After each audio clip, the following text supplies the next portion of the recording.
ஜெயிக்கிறதுக்கு முன்னாடி செலிப்ரேட் பண்ணக்கூடாதுன்னு இந்த மேட்சை பார்த்து புரிஞ்சுக்கிட்டேன். உங்கள் கையை நினச்சி கேட்குற ஒரு லைக்கை மட்டும் போட்டுருங்கய்யா.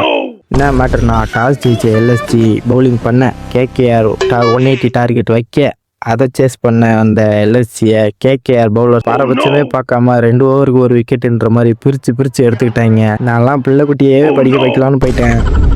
ஆனால் ஒரு அன்கேப்டு பிளேயர் ஃபினிஷர் ரோலில் வந்தாப்புல 3 ஓவருக்கு 50 ரன் அடிக்கணும். கேகேஆர்லாம் செலிப்ரேட்டே பண்ண போயிட்டாங்க. ஃபஸ்ட்டு ஓவரில் 10 விக்கெட்டை கழட்டிட்டாப்புல. இப்போது முடிய போகிற மேட்சுக்கு எதுக்கு மோளத்தாளன்ற மாதிரி கேமரான் கிரீன் கையில் பாலை கொடுத்தாங்க. அந்த க்ரீனை சும்மா பிரித்து மேய்ஞ்சிட்டாங்க. 7 6 27 பாலில் 54 ரன்னுன்ற மாதிரி கேகேஆர் கையில் இருந்து மேட்சை பிடுங்கிட்டாப்புல முகில் சௌத்ரி. அப்படியே ரோலர் கோஸ்டரில் போயிட்டு வந்த மாதிரி ஃபீல் எனக்கு. ஸ்டார்ட் பண்ண 3 மேட்ச்சில் தோல்வியே காணாத 2 டீமுக்கு நடுவில் தான் போட்டியேன்ற மாதிரி RR vs RCB.